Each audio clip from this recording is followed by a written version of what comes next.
we on? Yes, we are. Hello, everyone. It has been such a long time. I had to take a little bit of a hiatus because I've had quite a few writing projects that I needed to take care of, and I still got quite a few to do.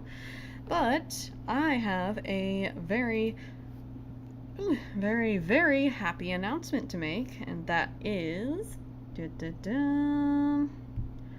Next Evolution number 3 is now on My Comic. Yes, today is the first day that Next Evolution number 3's campaign is running.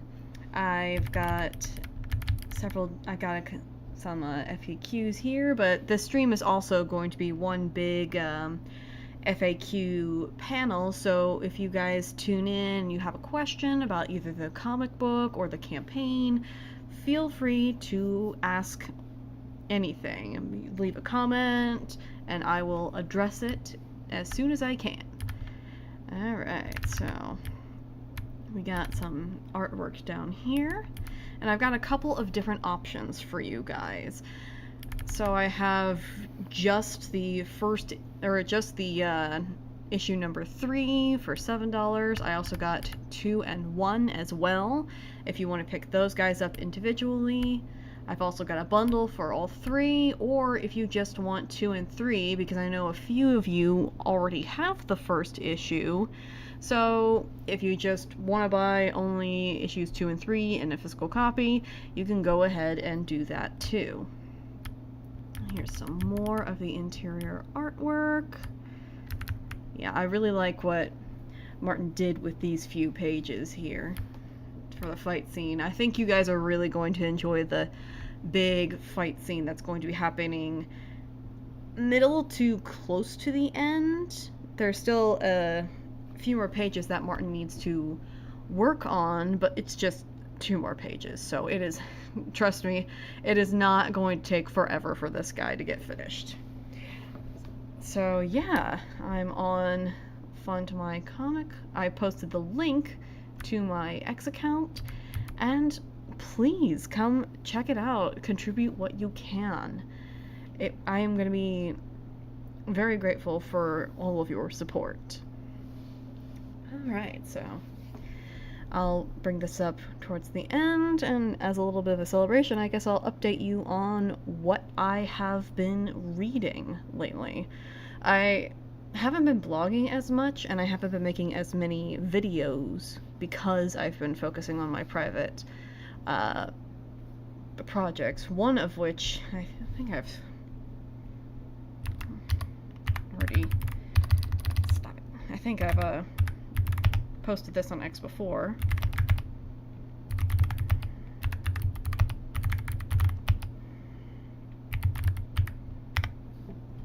Alright. Wait, I already have a review? I guess I don't. Anyway. Yeah, one of the projects I have been working on was my poetry book, Moods of a Tired Poet. I know quite a few of you are not into this kind of thing, but this is what I've been working on. I'm also working on a couple of short story books, too, because I am going to be a vendor at GalaxyCon in Columbus, Ohio in December. So I'm trying to come up with as much new material for people coming to my booth, and I need to start thinking about what kind of other stuff I can have at my booth, like stickers, a mug, t-shirts, I don't know. You guys let me know in the comments what kind of merchandise you would like to see from me, because I am still getting used to this whole being a businesswoman thing, so any advice would be absolutely appreciated from all of you. Alright, so now we got that out of the way. Let's get into what I have been reading. So what we are going to do is, come on, there we go, good boy. Alright, so first, oh stop it. So First on the list of books I'd like to talk about is they're two of a pair, Troubled Souls and For a Few Troubles More. This was Garth Ennis's first professional book, or books. It was released in a magazine, obviously, but this was his first professional work, and I came across it, or I've learned about it while I was doing my Garth Ennis stream, and I thought, actually, that kind of sounds a little interesting. It would be interesting to see what his earliest stuff looked like, because it's always interesting to see what an artist or a writer's first few works were like, to see where they came from, how it's different from where they are now. And I gotta tell you, Garth Ennis did not shy away with showing off who he is right out of the gate. It is actually kind of funny how similar these guys are to his current work. They are very different from each other, though. Troubled Souls is pretty much all about the troubles of Ireland. It's surrounding this guy named Tom. He's basically your average bloke. He just wants to drink beers at the bar, hang out with his friends, flirt with girls. That's pretty much all he wants to do, but he gets mixed up with this IRA guy, and that's where his life kind of just tumbles out of control. And the whole point of that book is, where's the line? When is terrorism justified? Is terrorism justified? And was the Troubles even worth it in the first place, considering how violent everything got? Now, the second one, For a Few Troubles More, is very much a buddy comedy with a Garth Ennis flair. It stars two side characters from Troubled Souls, and basically one guy is about to get married, but his first choice for best man, who is Tom, is not available, so he gets this other guy to be his best man, and shenanigans ensue. And it's basically a condensed can of Garth Ennis humor. And if you love Garth Ennis's sense of humor, you're probably going to love For a Few Troubles More, but if you don't like Garth Ennis's sense of humor, you're probably going to hate it. I do recommend at least checking out Troubled Souls, because it does give like a good impression of Garth Ennis's first steps into being a comic book writer.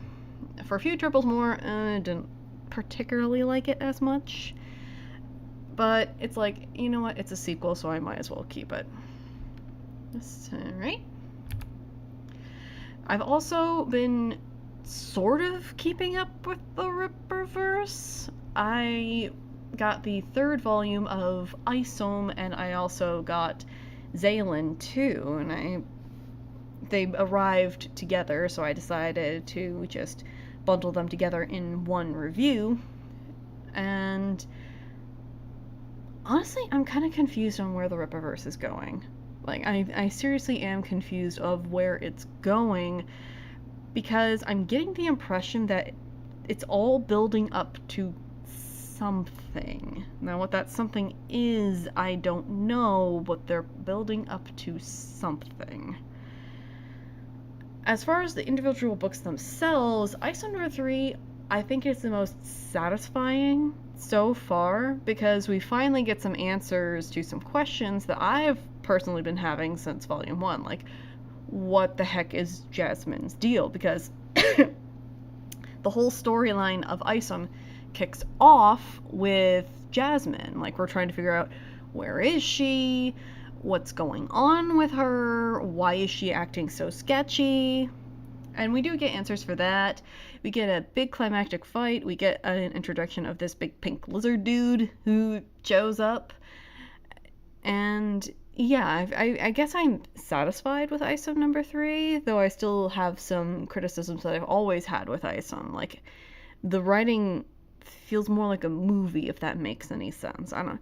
Comic books have their own flow to them, so it's a little... it's like you can tell when something was not meant to be a comic book, you know? And as for Zaylin, it's basically the introduction of a new character. And it's okay. I do like it. Chuck Dixon rarely ever does a terrible job. So yeah, I guess my big takeaway from these guys is I liked them, but I'm just concerned of where the Rippaverse is going. All right, next. Ah, yes. This was one that was requested, and I've been meaning to either make a blog about it or make a video about these books, but I was one of the supporters for the big Steve Ditko Indiegogo campaign, and I decided to get the physical copies of the 4 books that they had all together: The Fantastic Giants, Steve Ditko's Static, Mr. A, and also his Avenging World book. And I found them interesting. I found them interesting is what I can say. I do like Steve Ditko's style. I think the coloring that they did for the interior of Mr. A, Static, and Fantastic Giants was done later on, because the Mr. A coloring looks very modern, if that makes any sense. Because I believe Mr. A was originally published in black and white. But when you read the books, because the art is good, but when you read the books, you can definitely see Ditko's philosophy bleed through. Like, Mr. A is just straight up Steve Ditko, just pontificating his objectivist views. That's basically what Mr. A is. I would consider Mr. A more of a statement comic book. Much like how Common America is kind of a statement comic book, Common America is a statement uplifting more conservative values and feminine beauty. Whereas with Mr. A, it is bolstering up his Ayn Rand styled objectivism. And it also comes up with Static 2. The whole plot behind Static is this guy, he's wearing this new experimental suit, and he kind of gets stuck in it for a little bit, but he uses the suit to go after, bad guys and whatnot, but the hero in Static is also very, what's right is right, what's wrong is wrong, and if you are on the side of right, it is your duty to to take down evil no matter what. And there's this really annoying, I think she's like the daughter of the Doctor, if I remember correctly. It's been like a month since I've read these, and she is very annoying because she's just whining throughout the entire book how she wants the hero to stop because she thinks that the suit is corrupting his mind and making him not think clearly and making him do dangerous stuff. And by the end of the book, I'm just like, oh my god, shut up. Just shut up. But she doesn't, and she eventually just tries to hide the suit in hopes that everyone just forgets about the whole hero business. Whatever. Fantastic Giants is probably the closest to just a regular Saturday morning comic book that you eat while you're eating breakfast. It's about this monkey who at one point is experimented on by a scientist to become like a giant King Kong type ape. And he's shunned by the world, so he roams the world to try and find peace. He ends up in Antarctica, of all places, and at some point the earth opens up and he falls into this weird I don't want to call it parallel dimension, but it's like a world underneath the earth's crust where there are dinosaurs and there are other creatures that are very much like him, but he also has to battle all these creatures at the same time. It's very, very corny. And oh, shut up, Esset. I don't care about you.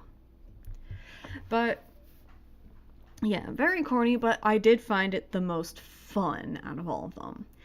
And Avenging World, I'm going to be honest, I did not read that much into the Avenging World because it is straight up just Steve Ditko's political rant. It talks about all of the different groups of people that he feels are destroying society, like centrists, the highly educated people who are just have their heads too far up their ass, and all sorts of like more political stuff. He doesn't go after specific, groups except for religion. He does consider religion to be like straying from the truth and also kind of sort of destroying the world too. But yeah, it is basically just pure Ditko political rant. And I got a little bit into it, and I'm like, I don't know if I'm digging this one specifically, but I'm still keeping it because the art is very funny.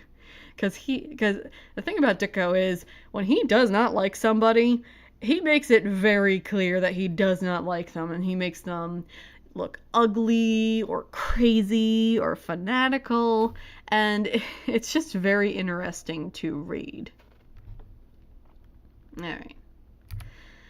Alright, so I've also I got all of these books. These are all Nexus books by Mike Baron, and I got all of them at the latest con that I went to, Gem City Con. And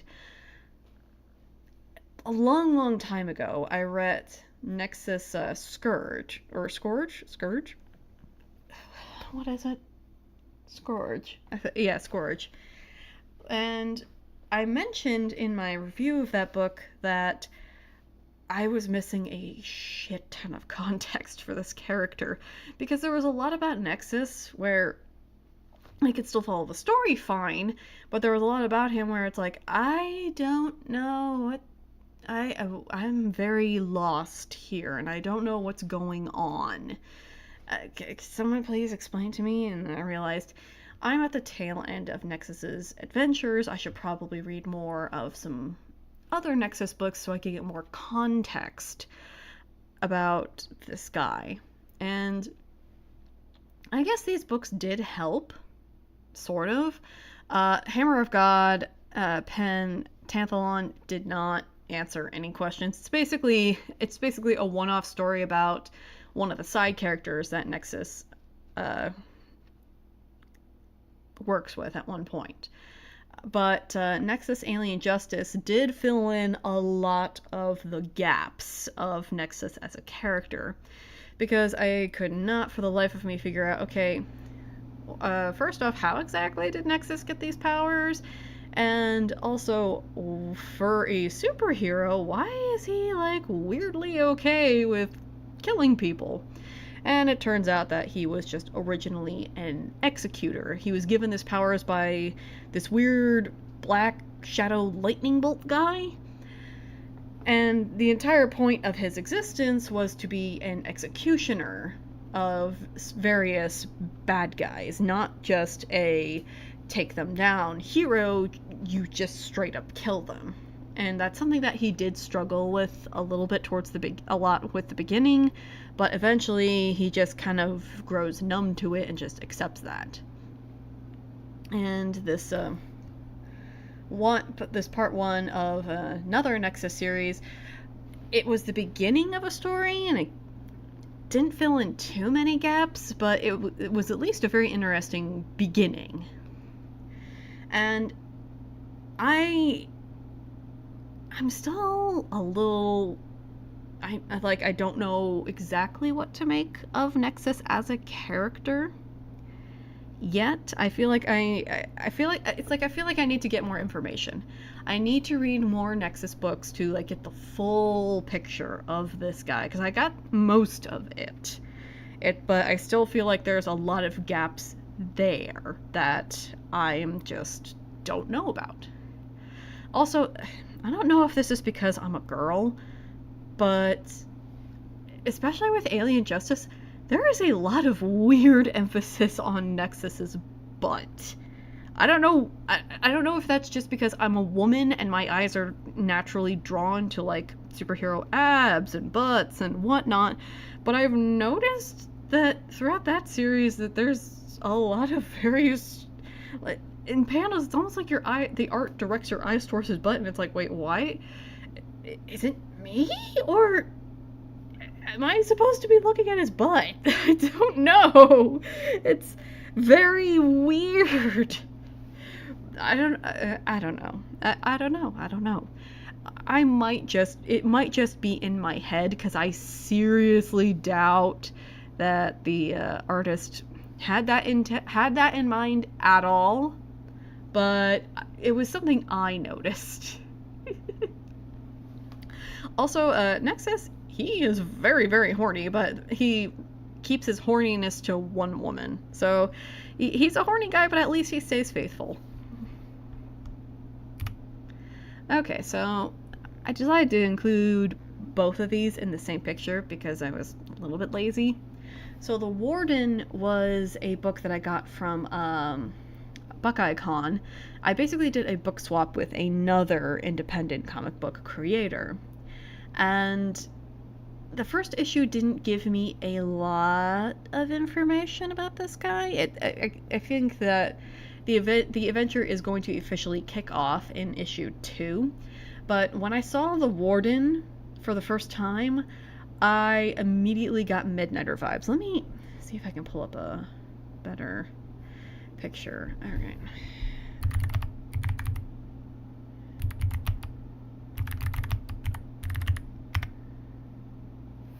Alright, The Warden.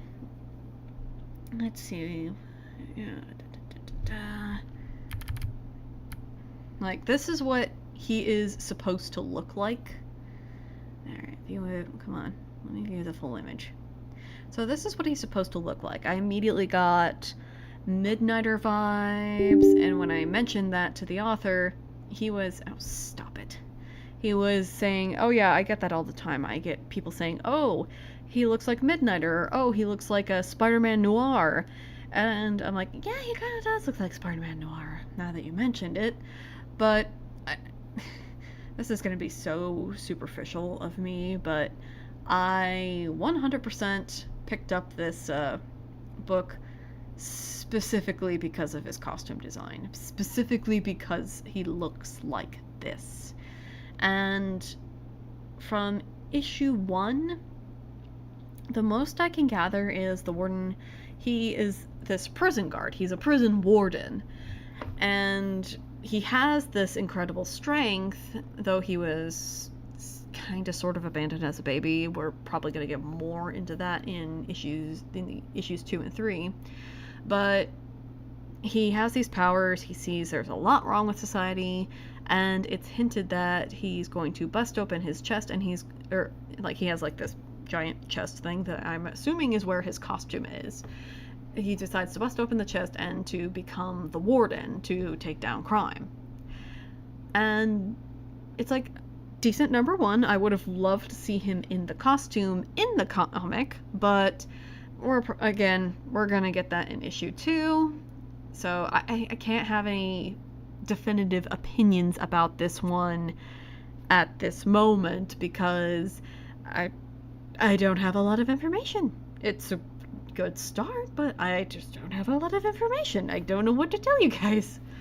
So I'm probably going to keep an eye on this. The guy I did the book swap with, he seems like a nice guy, and he tells me that he's building his own comic book universe. Not specifically and exclusively around the Warden, but he's got like a bunch of different characters that he has plans for.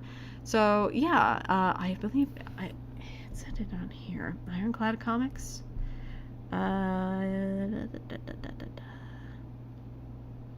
Yeah, Ironclad Comics. So check those guys out, and check out The Warden if you can. Now, this one I got at Gem City Con, this Casey Jones book. I'm not super big on Teenage Mutant Ninja Turtles. I've only read a few TMNT books before, and I've only seen like clips of the shows, so I'm not huge into it. But I think, again, it's just the character design of Casey Jones that drives me towards him, because he always seemed like an interesting character. And I can say, after reading this book, I am kind of falling in love with this idiot. Like, Casey Jones is an idiot, at least in the early interpretations of the character. Because if I remember correctly, he was never supposed to be taken seriously. He was always meant to be like a parody of vigilante heroes. But he's very funny. He's basically a himbo. And yeah, I really loved his earlier appearances, but they also have it's 3 stories in one book. You have the first story where it's all about him trying to find this like cow statue mascot that was on a corner shop that he really liked as a kid, so he decides to take things really seriously. But then it's revealed that, yeah, actually it is kind of a serious crime, and Casey Jones just doesn't know it's a serious crime. He just knows that the cow from his favorite corner store is gone, and he wants to get the cow back. That's, like I said, he's not the brightest bulb in the pack. The second story, it's about, I think it's a test that the Ninja Turtles have to do, where basically Casey Jones is set out ahead of them, and they have to capture Casey Jones and bring him back to the hideout after a certain period of time.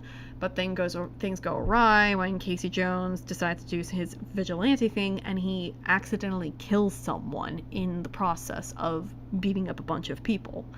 So that's dealing with his own realization of, oh crap, I just killed someone.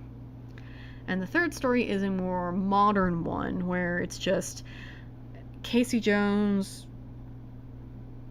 laying out his life. His father is an alcoholic. His mother died of an illness. He's really good at hockey, but he's just kind of barely hanging on from multiple angles in his life. And he works with the Turtles because he does want to be a hero and he does want to be the good guy.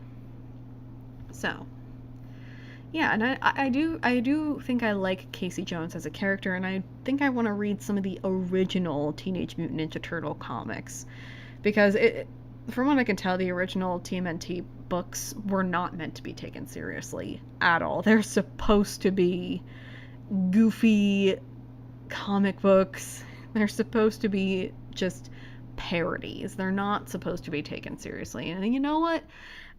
With all the dark books out there now, it's kind of nice to have something that's just goofiness for the sake of goofiness.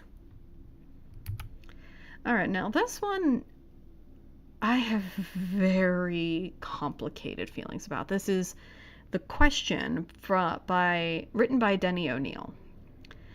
And after reading this, and I also read another book he did for The Shadow for Marvel comic books, I think Denny O'Neil's a mid-writer. I hate to say it, and I know he's a favorite writer for a lot of comic book fans. I'm not hating on any of you if you love Denny O'Neil, but I can't tell if Denny O'Neil likes or hates The Question. Like, I think he likes the noir aspects of The Question, but I don't think he likes the core of The Question. I guess this requires some context. So The Question was created by Steve Ditko, and you've probably noticed with the Mr. A book that we saw. Mr. A, I did forget to go into Mr. A. So Mr. A, his big thing. So this is Mr. A over here, and his big thing is he's a fedora wearing superhero with a mask, and he goes around finding evil where it is, and he works with a very strict black and white code. And The Question, or at least the earliest renditions of The Question from Steve Ditko, was very similar to Mr. A, where the question was very much what's right is right, what's wrong is wrong, and I'm going to take down evildoers. And with The Question, instead of like a traditional mask that he puts on, he has like this weird skin mask where he puts it on, and when he hits the button on his belt buckle or wherever the button is, it releases a gas that fuses the mask onto his face, so it basically becomes like his face, and it's very flesh-like. So it looks like he has no faith. He looks like a Nopperable. Anyway, but you've probably noticed from what I was describing Steve Ditko's books, Steve Ditko is very right-leaning. I guess you would consider him conservative, but he's also a conservative objectivist. So he doesn't follow a lot of other conservative stuff. So the earliest renditions of the question were also very, like, right-leaning. But you can tell very early that Denny O'Neil is a liberal. At least that's the big impression I got reading this series. I remembered reading this a very long time ago. I had the individual issues, and I remembered reading it a very long time ago because I was a kid who, of course, grew up with Justice League Unlimited, and I did like the question in that show. And so when I saw that there's this whole series just about the question, I'm like, cool. And I liked the artwork in it. It had a very nice noir vibe to it.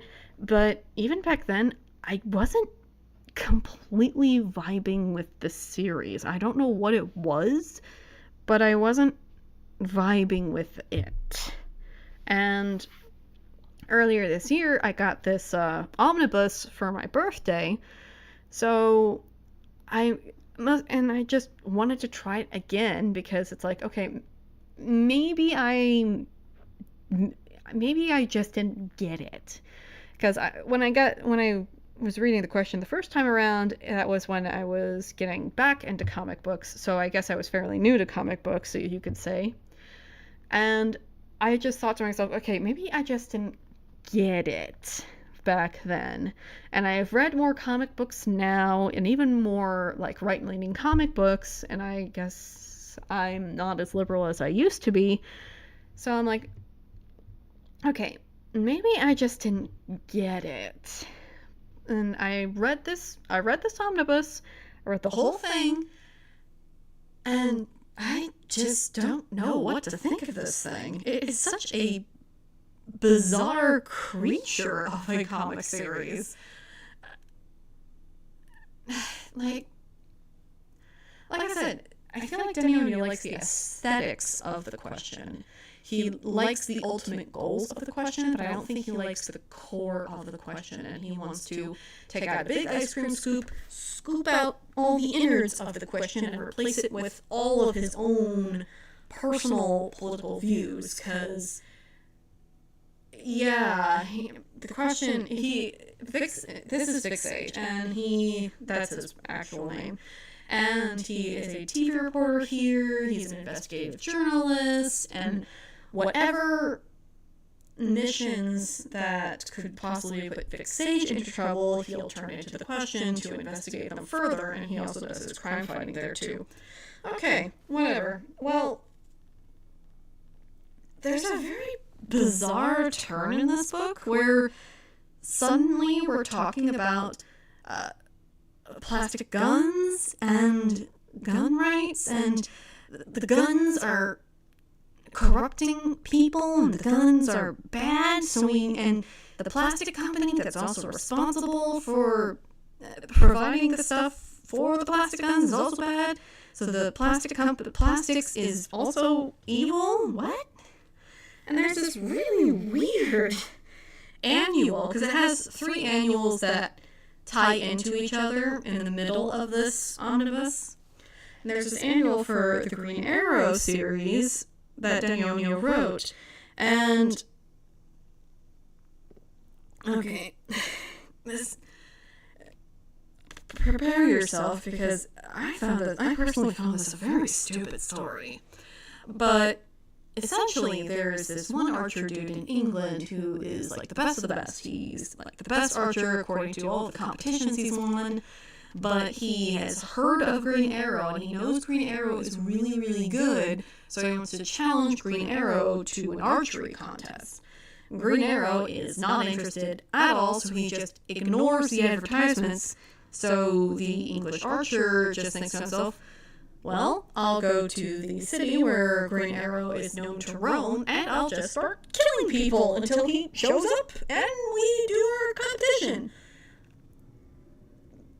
That would from 0 to 100 real quick, but okay.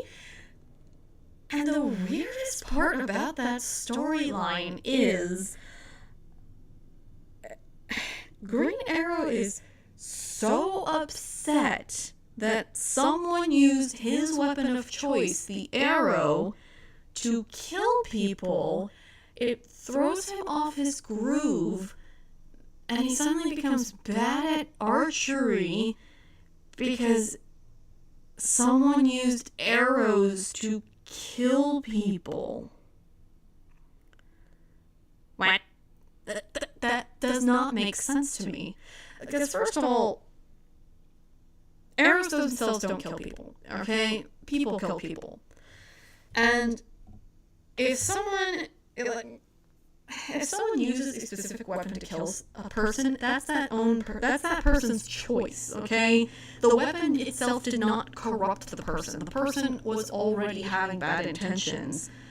So to blame the weapon or say that the weapon has been tainted because of that is just already a really stupid argument. But also, because you can easily just replace arrows with guns, and you can clearly see that this is essentially an anti-gun book. But how far are we willing to extend that logic? Because, like, dude, you can kill a person in a lot of different ways. It doesn't have to be a gun or an arrow. It could be a knife. It could be fire. You can even kill someone with your bare hands if you are determined enough. Does that mean we all need to either bandage up our hands or cut off our hands because we could potentially use them to kill people and our own hands corrupt us into violence? No, that's a silly argument to make. And so it literally makes no sense that because some random psycho decides that to use arrows to kill people, therefore the Green Arrow is just so upset that he just can't go on and be an archer. It's like, what the fuck are you doing, dude? Suit the hell up and go catch this crazy bastard. You're a hero. Why are you letting this take you down? That'd be like if Batman just decided to hang up the cape because a random psycho used projectiles very similar to the Batarang to kill people. It makes no sense. It's like Batman would not just hang up the cowl because someone used mock batarangs to kill people. No, he would go after that guy. So, and this bleeds into the question series as a whole because it's going after it. First off, it paints the long story short, Vic Sage's ex-girlfriend is running for mayor, and she is super progressive and liberal, and the guy running against her is, of course, this evil racist. He's funding the plastic company that's making the plastic guns, and he's racist, and he's evil, and did I mention that he's racist? But, yeah, he's basically a straw man. Like I said, it just bleeds into the question, and like 75% of the time I was digging the book, but it's just that 25% of the time when these things were popping up and they're just like come out of nowhere and they make no sense whatsoever, it became a glaring flaw in the book. Also, this series came out after Watchmen, and at one point the question does read Watchmen, and he tries to be like Rorschach, which leads to that very famous panel of the question saying Rorschach sucks. So, because if you a little bit more context, Rorschach is a character from Watchmen who's basically supposed to be a parody of Steve Ditko's Mr. A, aka the character who is very closely jointed to the original question. So basically, this is my interpretation, but the question saying Rorschach sucks, it is trying really hard to amplify Alan Moore's take that Rorschach is a bad guy who should not be admired, and just like amping that up and trying to like really sever the question from Steve Ditko. And I don't know why he did that. And it does make me question if Denny O'Neil actually liked the question, or if he even wanted to be on this series. I don't know. But I also read the Shadow series, like I said earlier. That it had a promising start, but my god, did it go into stupid town really fast. So the plot is,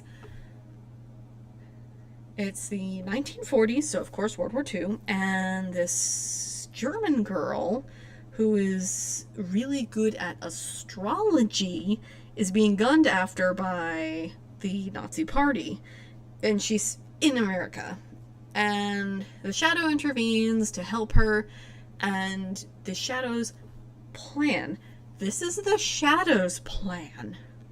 His plan is to convince the girl to join their side so that she would infiltrate the Nazi Party and give Hitler a whack-ass astrology reading and a whack-ass horoscope to convince him to invade Russia so that they would eventually lose World War II.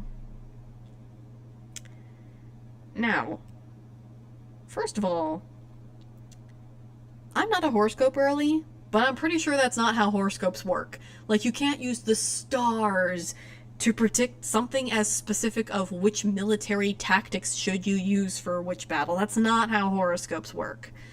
And it becomes blatantly obvious that Denny O'Neil has no idea how horoscopes work either. She knows, like, anything about the Shadow, so she could read the Shadow's horoscope, and the associate laughs, because obviously the Shadow is supposed to be a mystery, though the particular associate who laughs, it's like, dude, you are, like, really close to him, so you should know some bare bones basics about this guy. Anyways,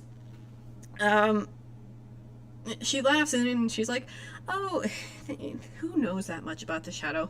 What do you think his horoscopes is? And the German girl deadass responds with, I don't know, a pentagram? And I'm like, what, pentagram? That has nothing to do with horoscopes. I mean, there's probably some ancient ritual where the pentagram is used with the horoscope, but it's like, that's not how that works. And it made me question, did Denny O'Neil just not show up for this book? Because like I said, it went into stupid town really fast. It just got really ridiculous. And on top of that, look, I know Hitler had some, like, really whack-ass occult beliefs, and honestly, what the hell was he thinking invading Russia in the wintertime? When everybody knows that is the worst possible time to invade Russia?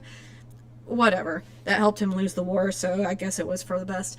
But it's like, I'm pretty sure Hitler wouldn't have been so much of a crackpot to just base his entire military operations on a horoscope. I don't know, you guys correct me in the comments, but I don't think he was that stupid to trust star signs on where to place his armies. That just seems a little too surreal.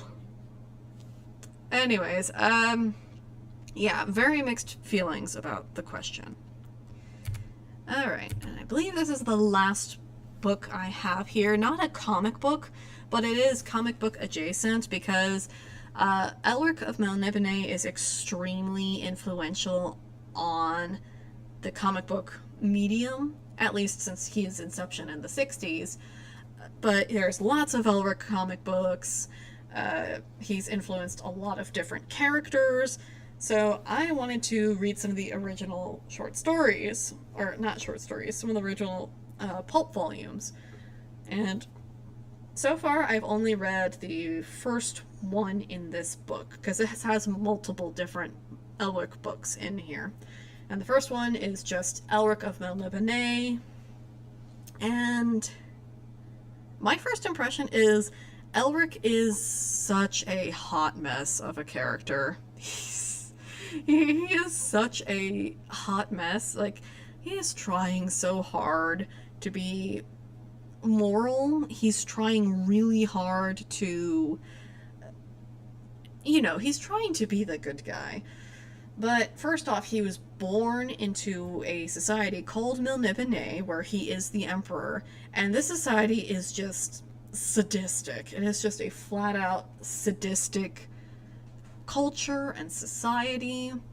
So he's already starting off from a bad foot, where that's just what he's been brought up as, and he's expected to be this cold, ruthless ruler, but he's not, because he's read a lot of philosophy books, he's actually had a lot of time to think, and he's like, you know what, maybe what we do around here isn't that great.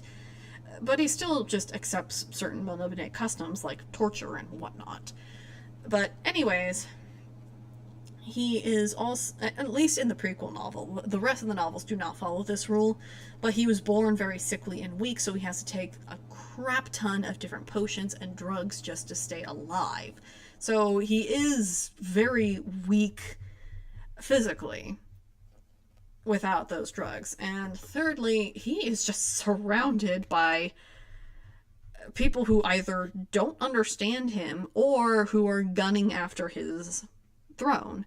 The biggest culprit of this is his cousin Yurkum, who has flat out said, even to his closest people, that he wants to dethrone Elric. He wants to kill Elric and take the throne for himself. And at some point in the story, he does almost succeed in this. He tries to, they have to go into the sea battle, and he kicks Elric off the boat. So, yeah. And, yeah, Elric has a lot of things going against him. But I kind of like that Elric is kind of a hot mess of a character, because I'm so used to people trying to either turn their characters into paragons, or trying very, very hard to be like, no, this is the new paragon. Those old paragons, they were actually bad, but mine is better. And you look at them and they're like, no, they're not. They're even more selfish. But I like how Elric is there. There's no excusing his behavior. Like, yeah, he can be cruel. Yeah, he can be brutal. Yeah, he can be kind of a dumbass sometimes. Especially with the ending. Oh my god.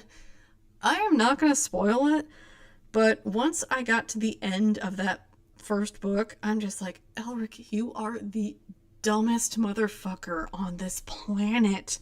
Why the hell did you do that? But whatever. From what Razorfist's video about this character has told me, the Elric of Melniboné book is more of a prequel to the series. It's not supposed to be it wasn't the first book, it was a prequel.